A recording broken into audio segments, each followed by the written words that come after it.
Lunes de guerra. Lunes de guerra, espero que se haya quedado la gente en el chat. Sí, están ahí. Vamos a avisar igual en la comunidad que... Ahí va a avisar, tranquilo.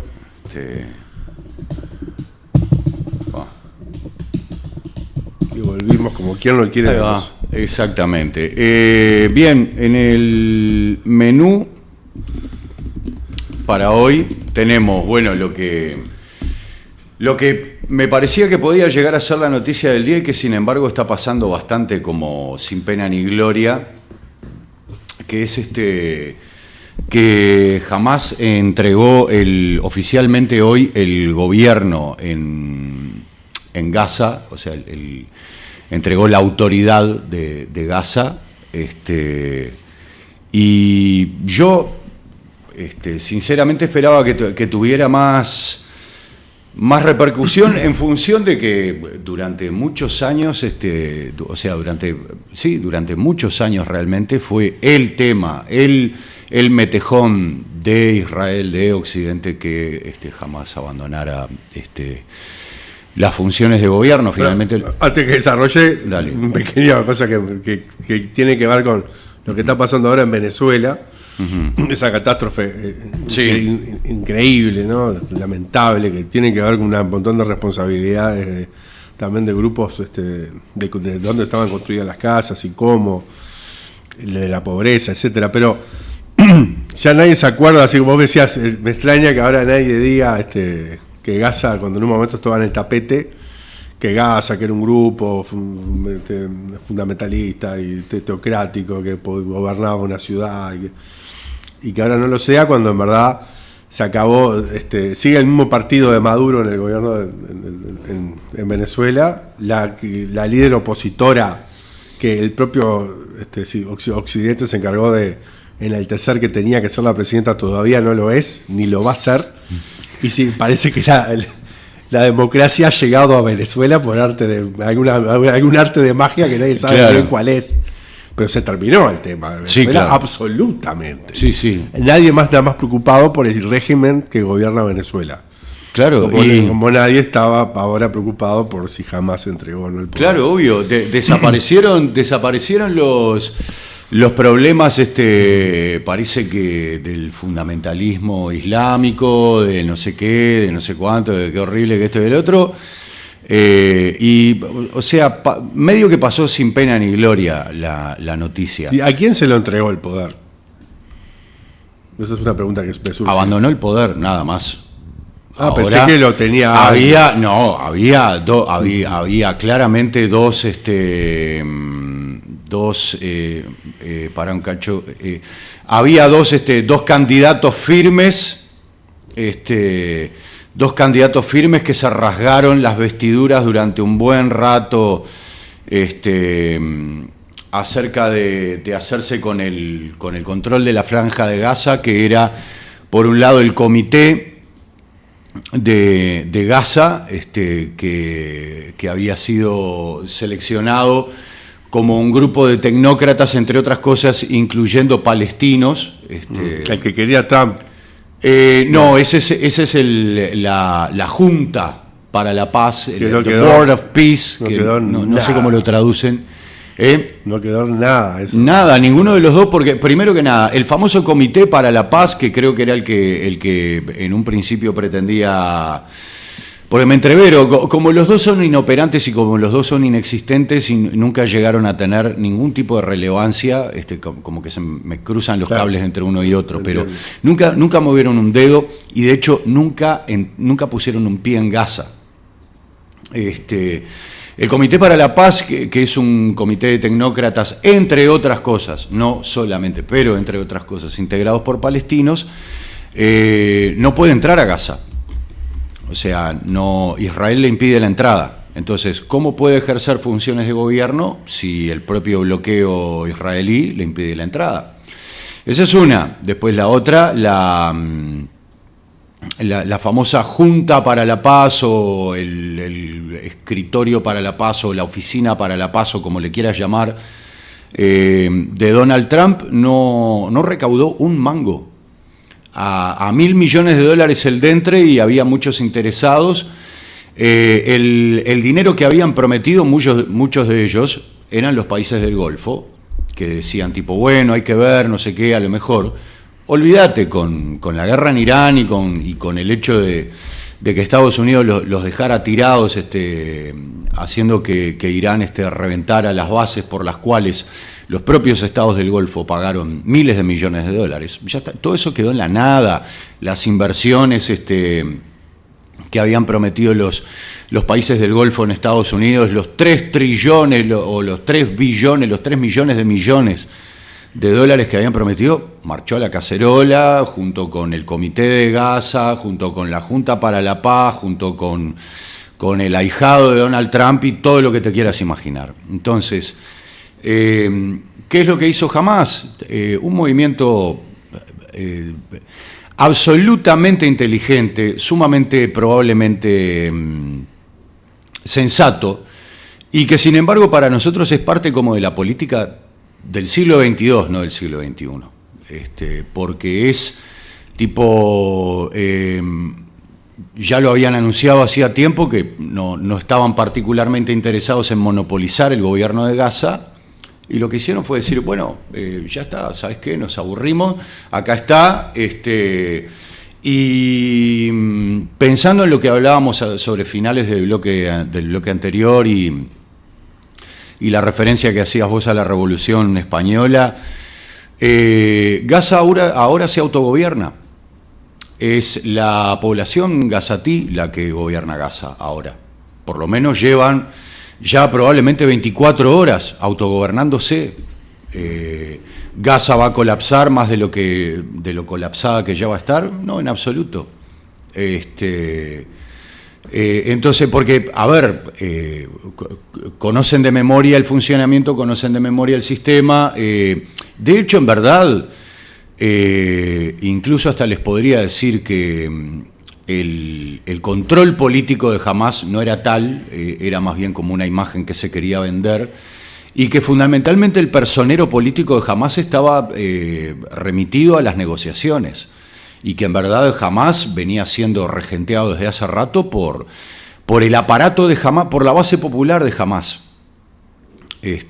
O sea, es así de sencillo. Entonces, ¿qué es lo que está haciendo Hamás? Ahí están. ¿Eso quiénes son? Contanos un poco.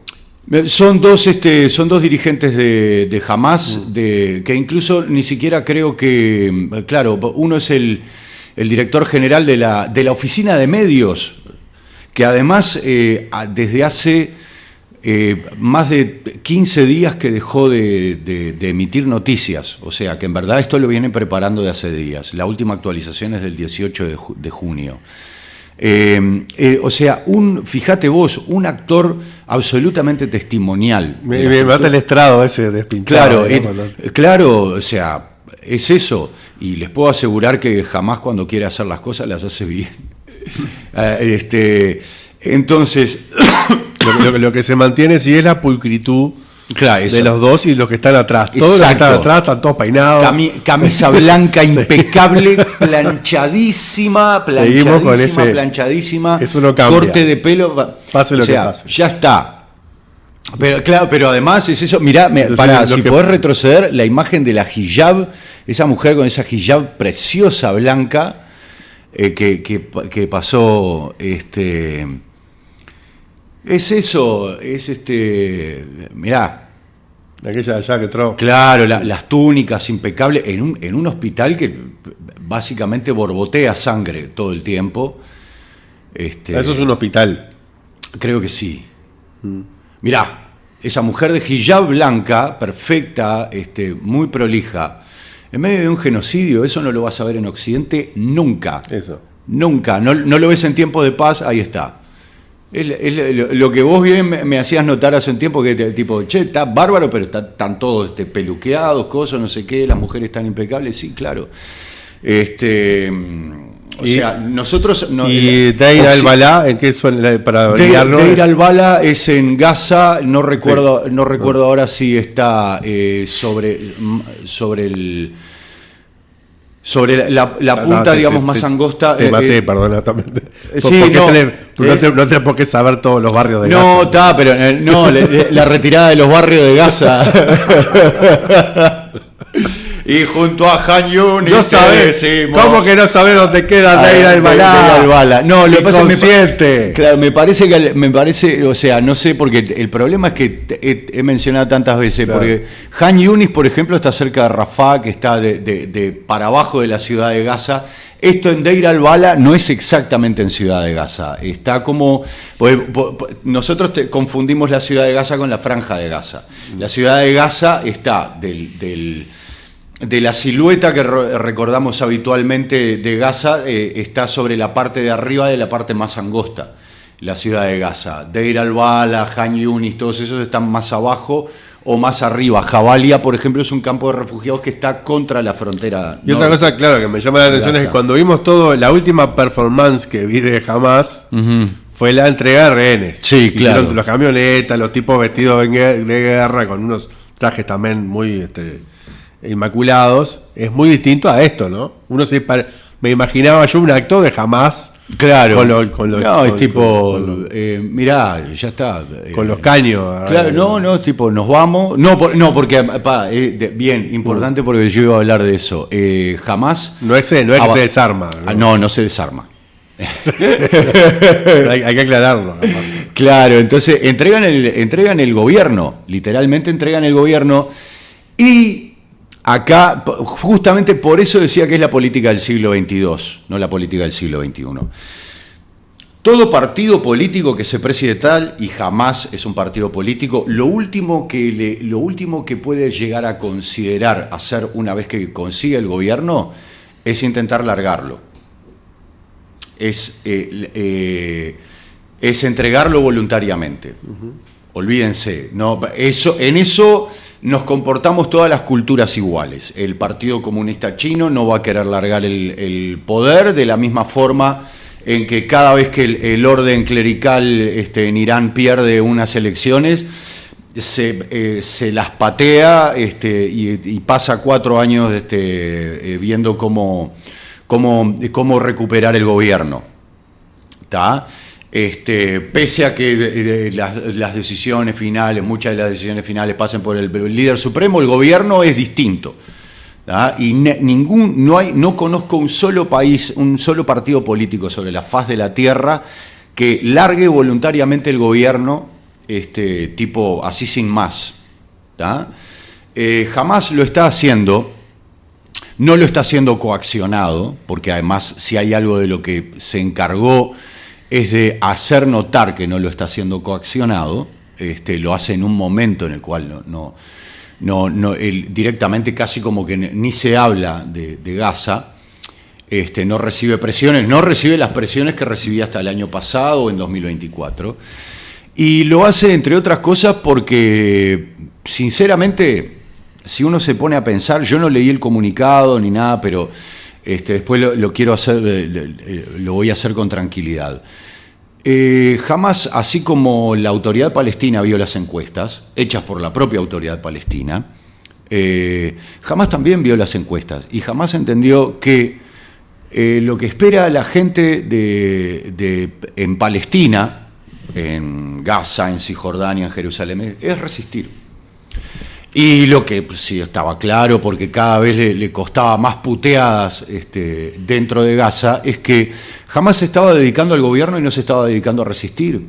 Tenía el brazo armado ejecutando la resistencia, pero después estaba entregado a funciones de gobierno, incluso funciones policiales. O sea, Yahya Sinwar como cazador de infiltrados, un desperdicio total, una pérdida de tiempo y de energía y de recursos descomunal.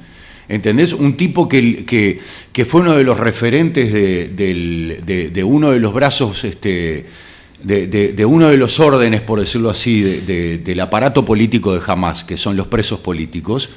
Tipo brillante, fantástico, con una visión del proyecto descomunal.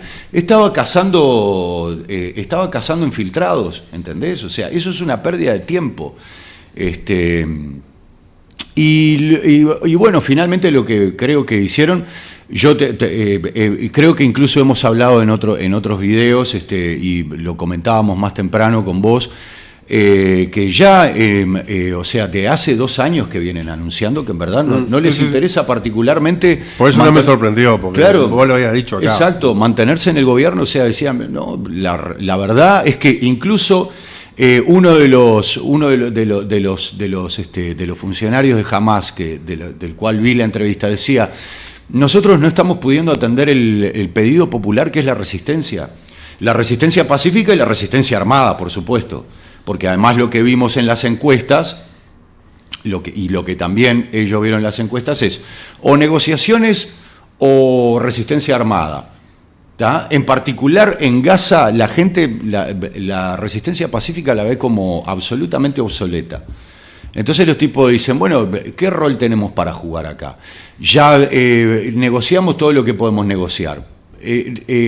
Gaza se puede gobernar sola, probablemente hasta la gobierne mejor la gente.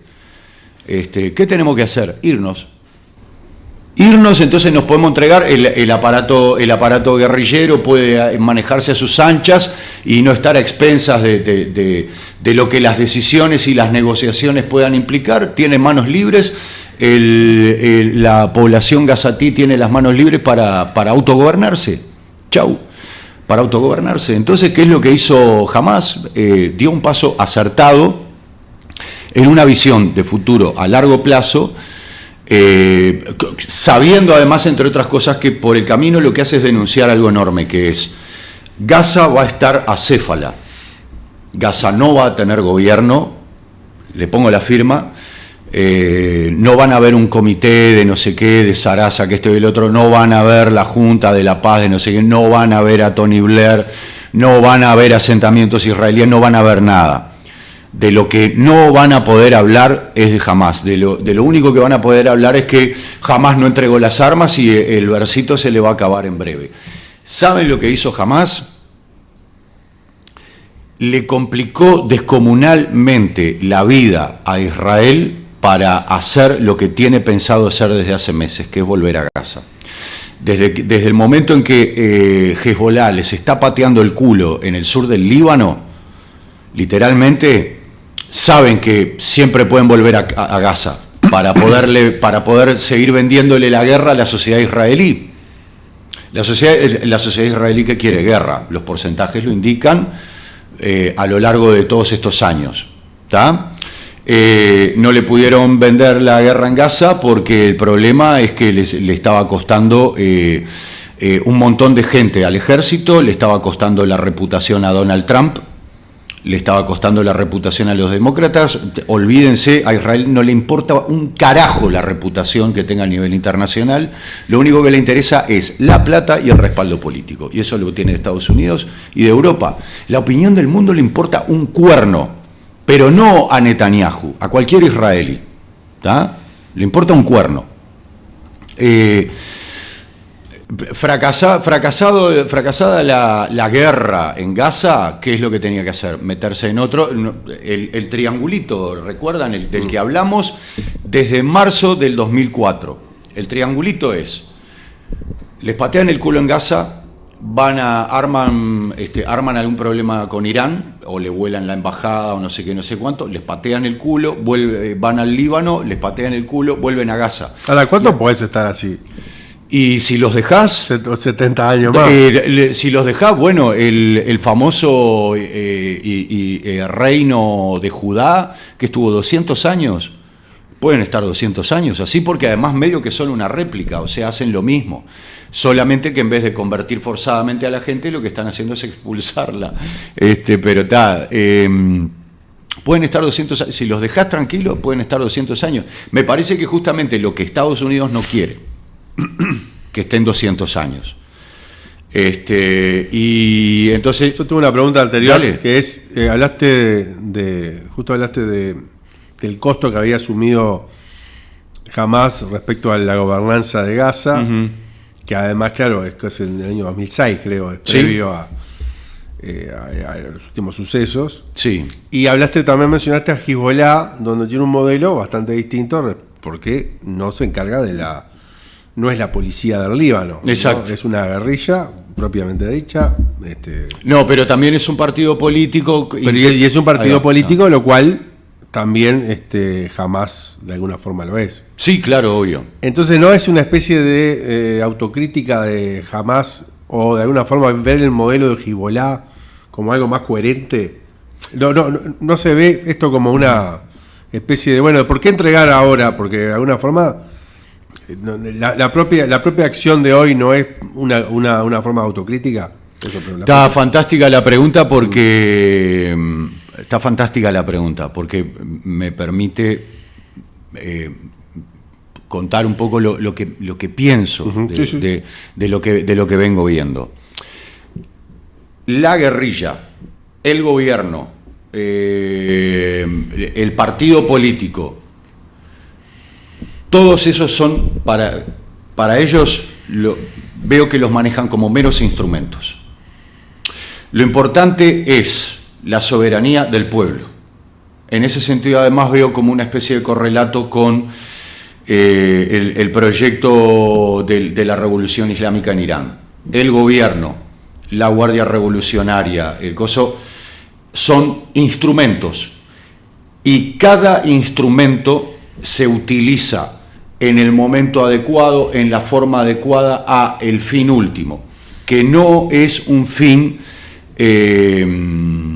no es un fin que tenga que ver con lo electoral, ni que tenga que ver con lo electoral ni con la consecución del gobierno per se. Ellos no ven el gobierno como un fin, ven el gobierno como un instrumento. Por eso no tienen ningún problema en, por ejemplo, abandonar el gobierno, anunciar expresamente desde hace años que no están enfocados en retener el gobierno, que lo que les preocupa es la soberanía gazatí. Y por eso creo yo que Hezbollah no ha invertido tantos esfuerzos, porque en verdad por la constitución que heredó del orden colonial el Líbano y que no ha podido modificar, Hezbollah no podría tener ni la presidencia ni la primer ministratura, porque eso corresponde a un cristiano y a un suní. Y Hezbollah es un movimiento chií. Pero tampoco los veo preocupados excesivamente en la política. Y entonces, de alguna manera, incluso ves que la propia guerrilla la utilizan como un instrumento en el cual de repente la guerrilla tiene que intervenir y de repente, por más que haya violaciones a los ceses al fuego y por más que los propios chiíes los puteen hasta en chino mandarín, como lo he visto hacer a un montón de chiíes, es decir, ¿dónde está Hezbollah? Están de cuento, están de vivos, cuando lo que tiene que hacer es laburar y resistir porque es para lo que los apoyamos, no mover un dedo. Sin embargo, y es lo que yo te comentaba varias veces, que es mantienen los servicios civiles. Hezbollah se encarga, por ejemplo, de la recolección de residuos, se encarga de un montón de servicios civiles que en el sur del Líbano el Estado libanés no provee, definitivamente y deliberadamente, por cuestiones religiosas, que son conflictos absolutamente reales, hay cristianos que son ultrafascistas, que no quieren tener nada que ver con los musulmanes y menos con los chiíes, y desprecian soberanamente a las comunidades del sur. Están muy cercanos al gobierno, entonces les importa un cuerno lo que pasa en el sur. No les ofrecen ni un vaso de agua. Eso lo hace Hezbollah. No solo. De hecho, Hezbollah incluso ha armado estructuras que le permiten, por ejemplo, no es que maneje bancos, pero tiene como sistemas en los cuales que les permite cierto movimiento financiero a las comunidades del sur. No es que las regentee, me explico, son como servicios que ofrece a la comunidad. Entonces, Hezbollah tiene que equilibrar todo eso, entendiendo que su objetivo es la soberanía del Líbano. Porque también es el pensar que solamente es un proyecto religioso. Es equivocado. por el motivo que sea, Hezbollah es un movimiento de liberación nacional soberanista. Es mucho más que un movimiento chií, porque de hecho coordina con guerrillas que no son chiíes. Hay muchos marxistas, ¿te acordás? Hablábamos de George Abdallah. Entonces, ese es un poco el asunto. Es como una visión distinta del gobierno y es una visión distinta del rol que tiene que jugar. A veces hay que tenerlo, a veces no hay que tenerlo. No sé si logro explicar la pregunta. Uh-huh. Después hay un montón de titulares en la prensa que decían que Netanyahu lo que buscaba era una guerra civil en el Líbano, y en base a este escenario que vos me planteás, yo me pongo a pensar por qué no existe una guerra civil en el Líbano. Tenían todas las condiciones para que exista. Ajá. ¿Es solo una voluntad de que Hezbollah no quiere porque sabe que estratégicamente es algo que no le favorece, o hay otros factores? Pero perfectamente los cristianos ultraderechistas podrían atacar a Hezbollah. Porque si es tan débil el ejército libanés, ¿por qué Hezbollah no se la da? Buena pregunta. Y se lo saca encima. Buena pregunta. Yo pretendo que me la responda. ¿Será porque el 30% del ejército libanés es chií? ¿O será porque 22 partidos políticos libaneses están en desacuerdo con el memorando de acuerdo? Porque los ultranacionalistas de derecha cristianos que odian espantosamente a Hezbollah están en contra del memorando de acuerdo y dicen expresamente que el memorando el papelito firmado fantástico es un veneno para el Líbano. Entonces, el problema es, no va a haber guerra civil porque pese a que en casi todo pueden haber muchos encontronazos y enemistades para llevarlas a los tiros, hay dos realidades absolutamente inevitables, que es la guerrilla a la que en un tiempo tuvieron las ultraderechas cristianas libanesas, están en jirones. O sea, tendrán a lo mejor unos pocos cientos que están concentrados en territorio absolutamente, claramente cristiano, maronita. El resto no. Y Hezbollah no es solamente la guerrilla más potente del Líbano. Hezbollah es probablemente la segunda guerrilla más potente del mundo. Punto. Pese a que son aliados, te podría decir, la otra guerrilla que es sumamente potente es Kataeb Hezbollah, que es la de Irak. No le podría hacer frente. Ansar Allah no le puede hacer frente. Hamas no le puede hacer frente. ¿Quién le puede hacer frente a Hezbollah? La tecnología de drones que están utilizando en la guerra de Rusia-Ucrania la diseñó Hezbollah en el comienzo de la guerra en Siria, cuando Bashar al-Assad les pidió desesperadamente que fueran a combatir a ISIS y a Al-Qaeda. Ellos inventaron la tecnología. Lo que estamos viendo ahora, en verdad, lo inventaron hace 10 años. Rusia y Ucrania fueron los que tomaron el modelo y lo desarrollaron y después ¿me explico? Entonces, no hay una guerra civil porque no hay condiciones. No hay condiciones materiales, no hay condiciones políticas.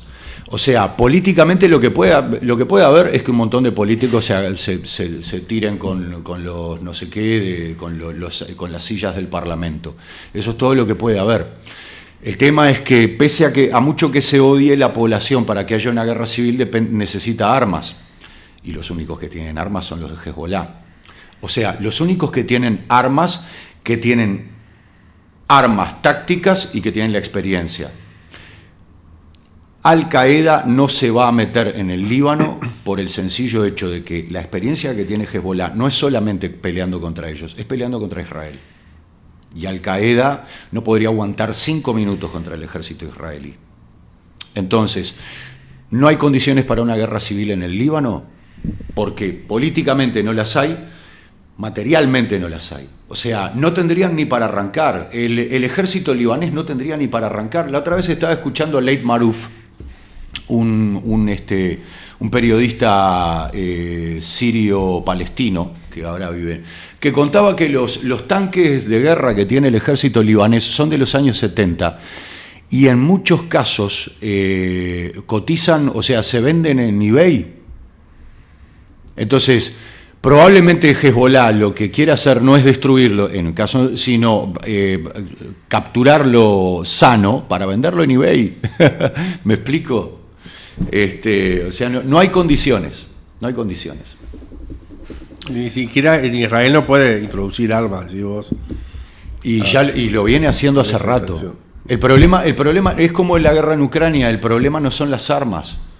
El ejército ucraniano puede tener las armas que quiera, el problema es que no tiene la cantidad de gente. No tiene la cantidad de gente y otras cosas más, pero el problema es en el Líbano las facciones que puedan enfrentarse a Hezbollah no tienen la cantidad de gente. Pero además, incluso si tuvieran la cantidad de gente, necesitan esto otro que yo te decía, que es la experiencia. Porque no es solamente que tengas armas, es que tengas la experiencia para usarlas, y nadie le va a hacerle frente a Hezbollah. Nosotros tenemos un concepto de guerrilla muy casero. Esto es otro planeta. Esto es definitivamente otro planeta. Estos son... combinan recursos informáticos, recursos satelitales, o sea, y estos son tigres que consiguen información de varios lados, que están acostumbrados a comerciar, a lidiar con el mercado negro, con el mercado blanco, con todo. O sea, son gente extremadamente sofisticada. En las toreadas de Trump contra Netanyahu, para ver si se desmarca un poco, seguramente de cara a las elecciones de noviembre, igual hizo, creo que no sé si gratuitamente, porque no necesitaba hacerlo, se deshizo en elogios, hablando de Hamas y de Hezbollah, ¿no? Sí, claro. Es que probablemente Hamas, ¿te acordás cuando las negociaciones por los rehenes, que Hamas decía que prefería negociar con Donald Trump y no con Israel y no con los demócratas? Clarísimo, se entienden mucho mejor y debe ser para todas las presiones que tiene que soportar Trump, charlar con Hezbollah o charlar con Hamas debe representar casi que un alivio, porque los tipos tienen el problema ya ubicado, tienen ubicados tus problemas y te dicen, che, mirá, vos lo que necesitas es esto, bueno, mirá, yo te ofrezco esto, vos pensalo, cosas, no sé qué. Es así. ¿Sabés por qué los israelíes no negocian directamente con Hamas o con Hezbollah? Porque saben que le sacan hasta los calzones, que Hamas y Hezbollah le sacan hasta los calzones en una negociación. Entonces, eso es parte del asunto, que es Hassan Nasrallah entendía mejor los problemas de Israel que muchos israelíes, porque no se perdía un solo ejemplar de la prensa hebrea, entre otras cosas porque Nasrallah hablaba perfectamente hebreo. Entonces, es todo un tema. Es todo un tema. Y Donald Trump, sí, claro. Y de hecho, incluso también en el G7 se deshizo en elogios con lo racionales que eran los iraníes. Hasta le debe haber resultado de vergonzoso. Es decir, vos, qué sensato, o sea, qué es de cajón lo que me están diciendo estos tipos, cómo me ayudaría lo que me están ofreciendo estos tipos. El problema es que no lo puedo agarrar. El problema viene de mi parte, no de parte de ellos. Me están ofreciendo abrir negocios estadounidenses en Irán, me están ofreciendo iniciar un plan, hasta me están ofreciendo hablar de cosas que el líder supremo les prohibió hablar, como era del programa atómico. Loco, ¿qué más querés? Y el tipo no lo puede agarrar. O sea, así de frustrante debe ser para Trump. Entonces, pero no sé si respondí la... Sí, totalmente. Bien. Hablando de Trump y creo No sé si me queda alguna cosa más por decir con respecto a esto. Sí, tal vez recordar que esto no cambia en absolutamente nada las condiciones en el terreno, no cambia para nada las condiciones en el terreno en Gaza, no le va a cambiar la vida a los gazatíes. Y esto de alguna manera, no sé si no representa una nueva cortina de humo para seguir ocultando el genocidio que se sigue practicando hasta el día de hoy. No hay cambios en la cantidad de alimento que entra a Gaza, no hay cambios en la cantidad de fórmula para bebé que entra a Gaza, o sea, de fórmula nutricional y de complementos para los bebés prematuros y los bebés que arrancan. O sea, las condiciones son, yo vengo diciendo desde hace un tiempo y en algún momento vamos a empezar a ver una explosión de muertes por hambre en Gaza y por enfermedades. Ahora no las estamos viendo, pero en algún momento nos van a llegar esos videos y prepárense porque va a estar feo de verdad, porque no van a ser dos gurisitos panzones como solíamos ver en las fotos de África, estos van a ser docenas. Eso con respecto a Gaza. Con respecto a, hablábamos de Trump y quería, en función de lo que se viene, quería como dejar presentado el tablero. O sea, van a volver los intercambios de fuego, los combates en el estrecho de Hormuz, definitivamente, o sea, no hay, todo va hacia ahí, no hay nada en el horizonte que indique que no vaya a haberlos o que algo los pueda evitar. Y quería dejar presentado un poco como el tablero, porque tal vez haya algún pequeño movimiento, haya algún actor que juegue distinto y actores que entren, y justamente Hamás va a ser uno de los actores que creo que va a entrar. Las necesidades de Estados Unidos de reanudar el conflicto bélico es que, o sea, sigue sin lograr salir del conflicto sin pasar vergüenza. O sea, el memorando de acuerdo sigue estando en la memoria de la gente como una capitulación de Estados Unidos, y el problema es que tras la firma en verdad se encargó de no conseguir nada, porque el problema es que Israel le aguó la fiesta y el estrecho de Hormuz sigue cerrado en función de que Israel hoy, no la semana pasada, hoy también atacó el Líbano. Entonces Israel está actuando como si nada hubiera pasado, y el tema es que si firmé el acuerdo, o sea, si pasé esta vergüenza delante de todo el mundo y vos vas a mantener cerrado el estrecho de Hormuz, lo que quiero ver es si puedo meter algún cuetazo que pueda cambiar un poco la dinámica en el terreno para que yo pueda reiniciar el ciclo de negociaciones, o por lo menos darle como un nuevo comienzo. Esa sería la lógica del retomar la cosa. De acuerdo a lo que pase, nos vamos a dar cuenta de hacia dónde quiere llevar Estados Unidos la cosa. Si es un ataque meramente testimonial como los otros que vimos, probablemente sea un intento de ganar tiempo para poder disciplinar a Israel. Estados Unidos está haciendo un esfuerzo enorme por disciplinar a Israel, lo viene logrando bastante bien, pero todavía no está disciplinado del todo, porque Israel se resiste a bajar el cuello hasta el piso, que es entregar el Líbano. Por el camino me parece que para bajar el cuello hasta el piso en el Líbano va a agarrar Gaza, va a volver a Gaza. Y ahí es donde entra Hamás, ahora voy a explicar.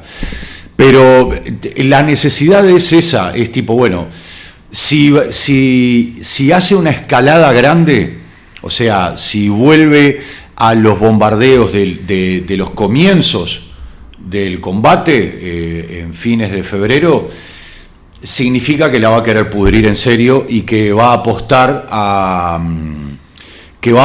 al caos total. O sea, va a apostar a que no le importa nada y chau economía, chau todo.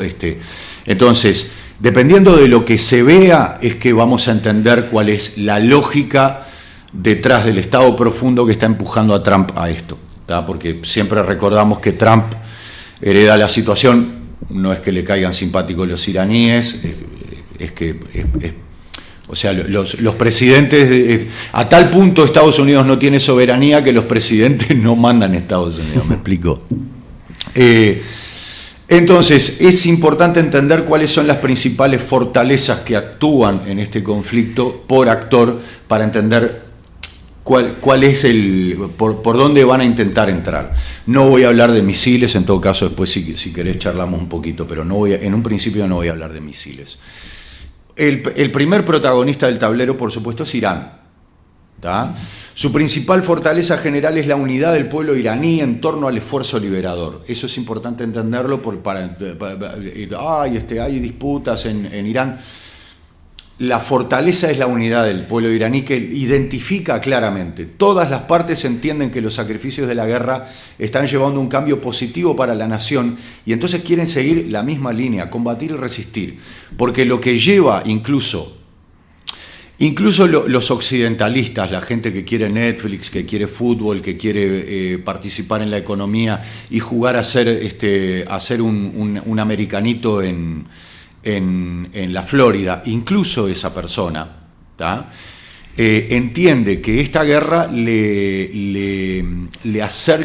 lo acerca un poco más al levantamiento de las sanciones, que es lo que necesita para jugar a América, ¿tá? Entonces va a querer seguir la guerra, ¿tá? La diferencia es en qué momento cortar, pero va a seguir.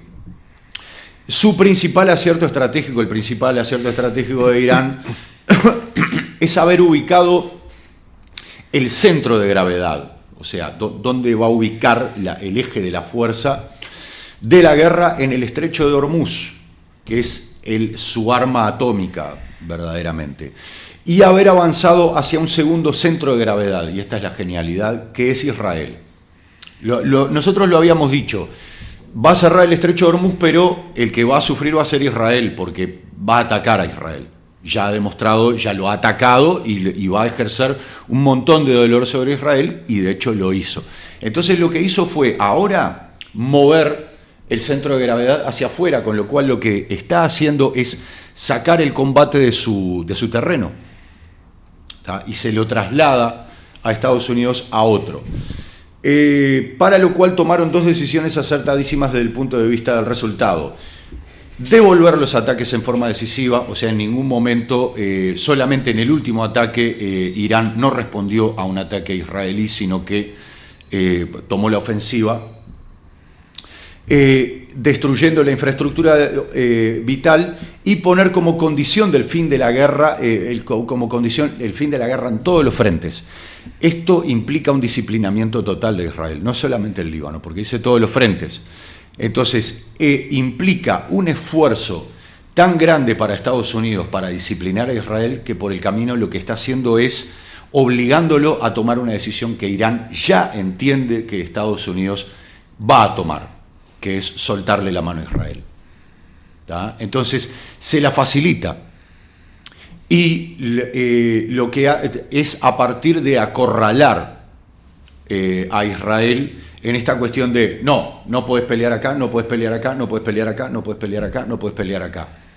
Israel es un proyecto guerrero, sobrevive sobre la base de eso. Si no hay guerra, no hay Israel. Ya se acabó. Esto traslada casi que el campo de batalla entero a las zonas de cercanía de Israel, esto es lo otro, como el sur del Líbano, pero luego lo veremos en Palestina, porque Israel va a volver a Palestina y ahí se va a pudrir todo, porque ahí va a entrar nuevamente Hamás en acción, en Gaza en concreto. Hamás ahora está dedicado a reforzarse en lo militar y dedicado a tomar decisiones importantes, como entre otras cosas entregar el gobierno de Gaza. Que tiene que ver con eso, un repliegue táctico. Exactamente. Entonces hace un repliegue mientras los muchachos están juntando la munición sin explotar que dejó Israel y armando explosivos. La dirigencia se pone a discutir, y la dirigencia y la base. Bien, ese es el panorama de Irán. Estados Unidos, su principal fortaleza general es tener de esbirro y vasallo a todo el orden político y financiero mundial. Esto es muy importante entenderlo porque es su verdadera palanca de acción. Y es, como decíamos, su fortaleza general principal. No es el ejército, no son las armas, no son el rayo láser, los cosos, no sé qué, no sé cuánto. Es esto. ¿Tá? Igual hay que tener algunos petardos, ¿no? Hay que tener algún petardo, por supuesto, para impresionar y para cuando se pone brava la cosa, pero su principal fortaleza es que compró el orden occidental. Lo compró el orden político y el orden financiero, porque el mercado del petróleo se maneja en Chicago. ¿Tá? Entonces, a lo mejor no lo compró, pero lo tiene influido. Entonces, eso es muy importante porque, entre otras cosas, define el precio del barril, ¿verdad? Y lo pone en contacto con un montón de operadores que pueden, de alguna manera, darle pautas en este conflicto. De hecho, se podría decir que está poniendo al descubierto que en verdad lo tiene proletarizado, y este es un punto muy importante de quiero hablar, la proletarización de la burocracia. Y por eso explota la consabida debilidad que eso implica. Ningún burócrata o diplomático quiere perder su trabajo. De fondo está eso. O sea, ¿por qué Francesca Albanese se está haciendo tan famosa? Porque todo el mundo está diciendo, es increíble cómo a esta mujer no la han echado. Y sigue impertérrita. Y Donald Trump sigue amenazándola, porque ella hace algo que ningún otro funcionario hace, que es ponerle el pecho a las balas y decirle, si me echás, echame. ¿Tá? El resto de los funcionarios, musarela. Y esto habla del enorme riesgo de que se haya proletarizado la burocracia del orden institucional mundial. O sea, como son empleados y dependen de un salario y dependen de jefes que toman las decisiones sobre esos salarios, está totalmente a expensas de, por ejemplo, el poder hegemónico. Entonces el poder, incluso en lo político y en lo diplomático y hasta en lo financiero, el poder hegemónico controla todo eso y es su principal carta de control. Su principal acierto estratégico es haber entendido que esta guerra le permite ganar, y esto es muy importante lo que venimos hablando, le permite ganar poder sobre sus vasallos, estos que llama Estados Asociados, y obtener cosas que de otra forma no habría podido. Y esto es, desde disciplinar a Israel, cosa que no hubiera podido en tiempo de paz, y humillarlo públicamente, porque lo está humillando públicamente, hasta la venta de gas y armas a los estados europeos. Se lo estaban comprando a Rusia, no veían motivo, y ahora, lisa y llanamente, a partir de el bombardeo del Nord Stream y el bombardeo de Irán al complejo de producción de gas en Qatar, chau, vuelta a comprar gas a Estados Unidos por parte de Europa. También le permitió iniciar el alejamiento de los estados del Golfo en sus propios términos para reconfigurar su influencia en la zona. Esto es importante. Yo creo que el petrodólar no va a morir en lo inmediato, pero necesita redefinir su relación con los estados del Golfo, porque ya venía viendo desde hace tiempo que los estados del Golfo se iban pasando de a uno al BRICS.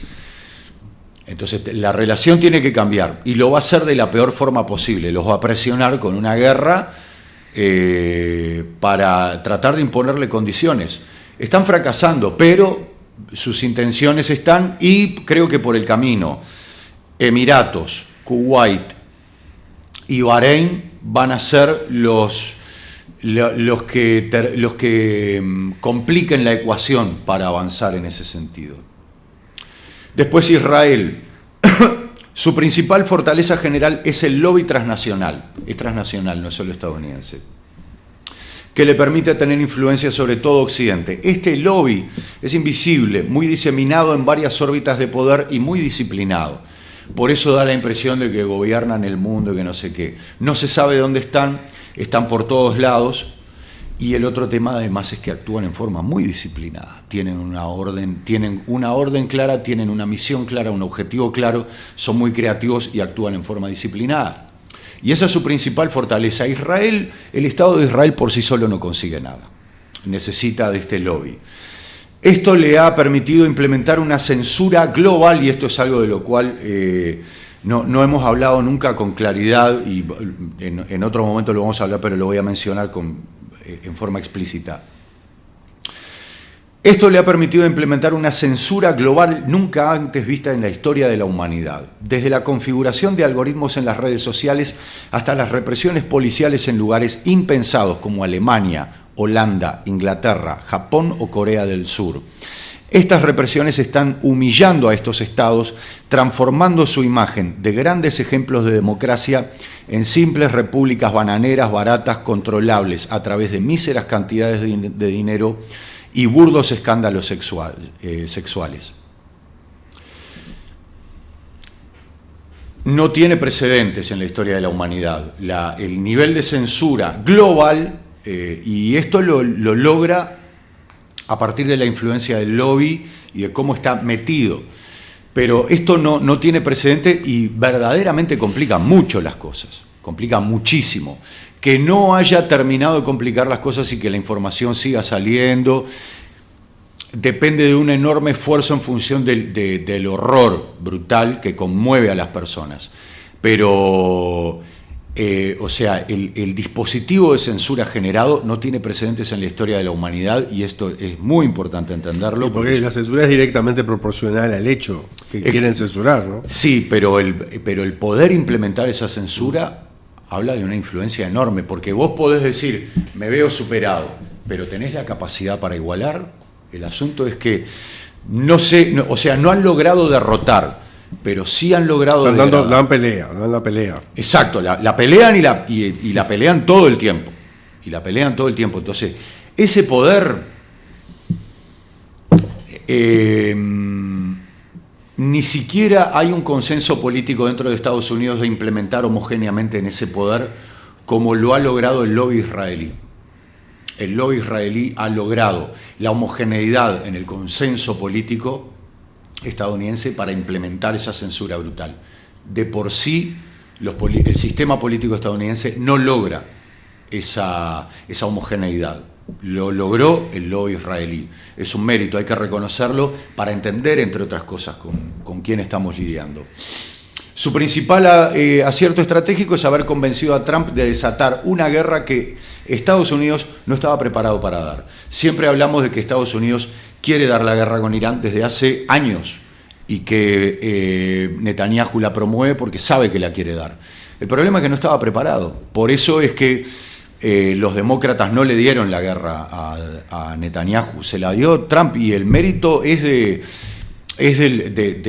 Estado israelí, del Mossad, de Netanyahu, del sistema político, entre todos, lograron convencerlo. Últimos dos. Hezbollah va a seguir siendo actor. Su principal fortaleza general es la unidad con la comunidad a partir de la religión chií, lo que hablábamos, pero también a partir de su ideología de liberación nacional, esto que mencionábamos en la pregunta que hacía, entendida como la liberación de la nación entera, y no tanto el Estado. O sea, para Hezbollah el asunto es el pueblo libanés, y no tiene problema en ponerse de punta con el Estado. Lo que le interesa es el pueblo libanés, incluso el cristiano. Esto ha convertido a Hezbollah en el principal y único defensor relevante de la soberanía y el pueblo libanés entero. El ejército libanés no puede hacer nada. De hecho, el ejército libanés no va a hacer nada. No viene haciendo nada. El ejército libanés es un monigote. De la misma forma en que el ejército de Irán es medio que monigote por momentos. Está encargado de la seguridad interna, o sea, no es que esté pintado al óleo, pero el ejército libanés está medio pintado. Hezbollah es el actor relevante. Sus principales aciertos estratégicos son haber atacado primero a Israel para imponerle el ritmo, presionarlo y no librar la guerra en la frontera, y esto es algo que entendí hace poco que es fantástico. Hezbollah no libra la guerra en la frontera como lo libró en 2024, que le costó una cantidad enorme de bajas. Lo que hace es dejar entrar a Israel 7 kilómetros a territorio libanés, y ahí lo empieza a hacer, digamos, es como el Calderón ruso, pero mucho más grande. ¿Tá? Es casi que como una paellera libanesa, ¿tá? Porque lo que hace es enorme y abarca toda esa franja de 7 kilómetros en la que tiene adentro a los 70.000 efectivos israelíes que solamente pudieron tomar 7 kilómetros y los está haciendo bolsa. Y los drones FPV con... El de la Plaza Colón a Lesica. Exacto, con los drones FPV con cablecito con fibra óptica se meten hasta el territorio israelí. O sea, así de cerca están y así de efectivos son. Bueno, nos decía otra vez, nos conectamos por interno con la periodista Maya Sivinovich, que está en Israel, decía que todos los días están muriendo soldados israelíes. ¿Sí? Eso es algo que es constante. Exacto, y eso es un golpe descomunal para la sociedad israelí, porque la sociedad israelí no respeta tanto a los políticos como respeta al ejército. El ejército es la piedra angular, es la piedra angular de la sociedad israelí, es la institución que le da seguridad. El sistema político va y viene, no tienen problema en meter en cana políticos. O sea, sinceramente, lo que hace sentir segura a la gente en Israel es el ejército israelí. Que estén muriendo todos los días soldados israelíes es no de preocupación, es de pánico, porque les hace pensar, o sea, nos la están dando y acá al lado, o sea, no es que el ejército israelí vaya hasta Irán a pelear en la frontera de Irán, es acá al lado. ¿Ah? O sea, no van a sentir, no están siguiendo y no van a sentir seguridad. O sea, ya está. Aparte, no sé qué porcentaje, porque no lo sé que sabemos cuál es el porcentaje de gente en Israel que apoya al gobierno, que es mucha, pero no sé qué porcentaje de las personas que apoyan la guerra tienen la esperanza de liquidar a Hezbollah como lo había prometido Netanyahu. Debe ser un número importante, ¿no? Sí. Debe haber muchos que no se comen los mocos, pero debe haber unos cuantos que piensan que es posible derrotarlo. No vi encuestas, pero... esas encuestas seguramente ni las hagan. Pero... No, es que probablemente te digan que sí, pero el asunto es que tan racional sea la respuesta. Porque el problema es que en este momento no hay nadie, increíblemente, excepto el Mossad. Probablemente no haya nadie pensando racionalmente en Israel, ni siquiera el propio ejército. El ejército está desordenado por las decisiones que les impone el sistema político y lo veo está como desorganizado. El Mossad tiene bastante claro el problema, el tema es que no puede hablar, pero de lo que le he escuchado a varios analistas que conocen y que han trabajado con el Mossad, hoy de mañana escuchaba a Jacques Baud, un coronel suizo, que ha trabajado con gente del Mossad, que decía, no tienen un pelo de bobos, son extremadamente inteligentes y son sumamente sagaces para entender la situación. Tienen el sistema político que tienen, y tienen que lidiar con eso y soportarlo, pero no tienen un pelo de bobos. O sea, probablemente los únicos actores que estén pensando en forma relativamente racional sea el Mossad y tal vez el Shin Bet, que estén tratando de sacar conejos de la galera para Netanyahu y para los israelíes, pero está. Y por último, Hamás. Que jamás va a volver a tomar protagonismo cuando Israel vuelva a Gaza, que probablemente ocurra. Su principal fortaleza general es mantenerse fiel a sus principios fundamentales de resistir junto al pueblo palestino y en particular junto al pueblo gazatí, que es su eje de acción, ¿no? Y haber ubicado el centro de gravedad de su acción en la supervivencia de Gaza. O sea, estoy hablando de un tiro largo, ¿no? Jamás de 2006 hasta ahora.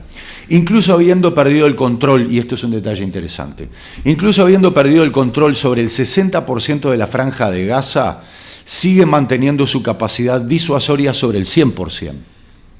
Esto impide que Israel genere nuevos asentamientos en el terreno y horadar la política israelí. O sea, la está perforando, la está deteriorando, la está desgastando. ¿Ah? La política israelí, ¿con qué lo hace? Con el meramente mantener esa capacidad disuasoria sobre el 100% del terreno y que no haya asentamientos. Porque ante vos pensás que al movimiento de colonos en este momento de de tanta chicoria no le vendría bien celebrar un asentamiento en Gaza? Hablando de los colonos, ¿te acuerdas la otra vez cuando hablamos por qué no se armaban y no hacían una guerrilla? Sí. Vi una entrega de armas a los colonos Sí. de parte del Estado. No sé si está cambiando No. eso o por qué, pero les entregaban Claro. unos bufos así. Acá, Claro, es lo a cada clásico. familia, tipo canasta de fin de año. ¿no? Claro, no, claro, es la canasta de fin de año, es la canasta, ¿en qué fecha estamos? No sé, Lag Baomer ya pasó. Pero dije, mirá esto, ¿no será Sí. que está pasando? En 2023 se aprobaron... Ya son entregas que se hacen Sí. siempre. Sí, porque no hay colono si no tiene su rifle automático estadounidense. No saben usarlo, o sea, escuché a un experto en armas hablar de el peligro descomunal para las familias de los colonos, que Sí. un mongólico de estos tenga un fusil de asalto automático. Los problemas con el seguro, para poner el seguro, las ráfagas, o sea, es peor que una UCI, y ya la UCI era un desastre. Los entregan así, eso, como canasta navideña. Es habitual. Es con lo cual el colono se siente seguro, tiene la ficción de sentirse seguro, porque si no, el colono al final no es pelotudo, él sabe que está en tierra robada y teme que alguien venga a tirarle una piedra. Y como probablemente no sepa tirar piedras, piense que con un fusil automático esté bien, yo qué sé. Y termino con esto. El principal acierto estratégico de Hamás es nunca haberle quitado el protagonismo a la lucha del pueblo gazatí. Esto es importantísimo entenderlo. Decía, su principal acierto estratégico es nunca haberle quitado el protagonismo a la lucha del pueblo gazatí en contra del genocidio y su denuncia del mismo. Las redes fueron inundadas de videos mostrando el sufrimiento de los guricitos, mostrando el sufrimiento de las madres, mostrando el bombardeo de civiles, todo lo demás. Las redes no se vieron inundadas de algo de lo cual también sí había mucha avidez, pero costaba muchísimo conseguir, que eran las operaciones militares de Hamás. Las operaciones militares de francotiradores, contra los tanques Merkava, siempre costó mucho más encontrarlas. Y entre otras cosas tiene que ver con que jamás le interesaba el material, pero en una distribución limitada. Lo que hizo Hamás todo el tiempo fue privilegiar el hecho de que el pueblo palestino pudiera denunciar el genocidio y ejercer una resistencia también en eso y poner sus artes, por decirlo así, desplegadas a la causa. De todos los integrantes, y esto es algo que quiero destacar, de todos los integrantes del eje de la resistencia, es quien más, o sea, Hamás es quien más viene trabajando desde hace décadas con organismos institucionales y fundaciones internacionales de carácter occidentalista. Y es porque de todos los integrantes es el más inteligente, el más hábil y astuto políticamente, a mi entender. Ha demostrado desde el vamos una madurez para poder calibrar las necesidades estratégicas con las necesidades inmediatas, el ciclo de la política del enemigo, el ciclo de la política de los aliados. Es brillante y sobre todo además algo que los chiíes francamente no han podido lograr, que es congeniar con los organismos occidentalistas. Y no precisamente porque a los chiíes les falte inteligencia, les falte astucia, es porque simplemente no se da. Y yo creo que depende de ese plus que tiene Hamás, que hace que congenie. A lo mejor le estoy errando, pero es como lo veo yo. Vos ves el apoyo, vos ves la cercanía que tiene la ONU, que tiene con el sufrimiento del pueblo palestino, que no lo ves en el caso del Líbano, que no lo ves en el caso de Irán, y en el caso de Irán incluso hasta te podría decir, puestos en la vereda de enfrente, tampoco era que el orden internacional se desvivía tanto en denunciar las atrocidades del régimen iraní.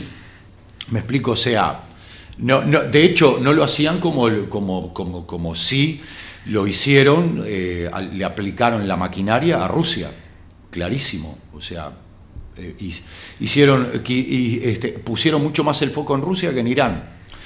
Entonces creo que hay un mérito ahí de Hamás. Y otra cosa que hay que destacar, que es como una avivada muy interesante, es que ha logrado conseguir apoyo para el pueblo gazatí de los países del Golfo y las instituciones europeas sin entregar el derecho a resistir de los palestinos. Y cuando hablamos de resistir en forma armada. Y por el contrario lo ha revalorizado. Lograr esto es de otro planeta. Lograr que Occidente termina reclamando el derecho a resistir en forma armada a un pueblo cuando en todo su historial colonial lo que hizo fue negarle y demonizar ese derecho, no tiene precedentes en la historia en la historia de Occidente no tiene precedentes. Creo que es el primer caso en el cual las instituciones occidentales le reconocen a un pueblo el derecho a resistir en forma armada, y creo que Hamás tiene muchísimo que ver con eso, muchísimo que ver, y de hecho no se lo habían reconocido a la OLP, si no me equivoco, o sea, para que se vea un poco la cosa. Bueno, ahí está como presentado un poco el tablero para lo que entiendo que va a ser la reanudación de los conflictos. Bien, antes de leer los mensajes, comentarte tal vez que de todos los grupos del eje de la resistencia, claro, Hamás también es el que la tiene más complicada. Sí, claro. Entonces, tal vez explique eso, estar con una supraclaridad. Sí, porque totalmente. te está jugando la existencia de tu pueblo de una forma más sangrienta que el resto de los que mencionamos, ¿no? Sí. Están todos, es un problema enorme, pero el pueblo iraní no está luchando por existir. Exacto. Tanto como lo está haciendo Exacto. el pueblo palestino. Exacto. Y sobre todo los de la Franja de Gaza, claro, la primera línea de la existencia, ¿no? Exacto. Se me ocurre que sería muy interesante hacer un laburo, que no lo voy a hacer yo, y seguramente a ver porque requiere mucho pedís? trabajo, que es bucear, capaz que hay que hablar con Evarito Bondad, el viernes voy a hablar con él, de estudiar los grupos de resistencia de los pueblos que sufrieron genocidio, ¿no? ¿Cuáles fueron las respuestas que tuvieron los armenios? Por ejemplo, hace muy poco se empezó a hablar del gueto de Varsovia desde el lugar de la resistencia. Exacto. Y no solamente de las víctimas, ¿no? Exacto. Como fantástico. victimario. Fantástico. Y hay todos allí unas, Manfredi creo que me estuvo comentando sobre eso, todas unas luchas heroicas que quedan como... Sí, porque era necesario ocultarlas para el rol de Israel de víctima. Claro, claro. Pero de hecho, además, el último sobreviviente de la resistencia del gueto de Varsovia celebraba la resistencia armada de Hamás.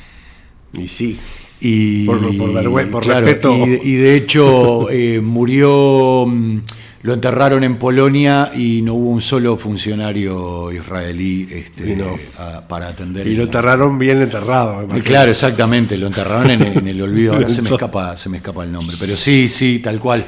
Es interesantísimo, es muy variopinto. Gracias, Laura y Alejandro estuvieron hablando ahí de Oman, porque volvió Oman acá al chat. Volvió Oman al chat. Volvió Oman. ¿Te acordás que el programa pasado estuvimos hablando del papel de Oman? Sí, claro. Volvió Oman al chat, qué bien. Sigue generando como controversias. Ahí va. ¿Cuál es el papel? ¿Por qué Oman puede surfear en el ojo de la tormenta? Si estuvo o no presionado por los gringos, y dice Alejandra, Oman está presionado por los gringos, había habilitado una ruta por el estrecho alternativa a Irán. Bueno, ya hablamos de eso. No, pero pará, porque sí, lo hablamos y aclaramos. Eso fue en conversación con Abbas Araghchi y con Muhammad Khalibaf, o sea, el mismo día que estuvieron reunidos en Omán. Y en verdad, en ningún momento se desvía ni un punto, Ale, de lo firmado en el memorando de acuerdo. El problema ahí no es no es el qué, sino el cuándo. Se apuraron. Pero, con todo, la Guardia Revolucionaria respetó el canal abierto por Omán. El barco que bombardeó no iba por el canal Omaní. Bien. Sí. Y por último, nos vamos con esto, dice Dale. Diego Focaccio. ¡Focaccio! ¡Qué bien! Dice Ismael. Sí. ¿En qué Viene- juega? Esto es viene- pregunta. viene Mar- el rezongo. No, Martín, pregunta. Viene de Martín, pregunta que la gente empieza a Pará, probar Para que me pongo loco. si realmente estudias algo o sos un chanta Sí, pará. que lee antes de entrar. Sí. No, pará.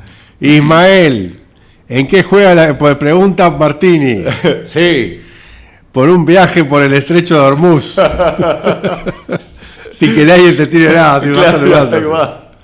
¿En qué juega la actual sección 219 ex 244 mediante la que se fusionaría el ejército de USA e Israel en ese llamado disciplinamiento de USA e Israel? Saludos a ambos. Tiempo. Gracias.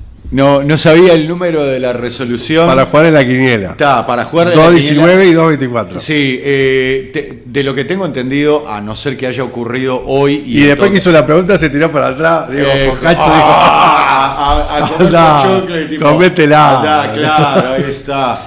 Bien. No va a salir. ¿Está? No va a salir. No va a salir, pero no sabía el número de la resolución. Es una propuesta, de lo que yo tengo entendido. Si vos hablás de una resolución, fue que Donald Trump firmó. La sección. La dice.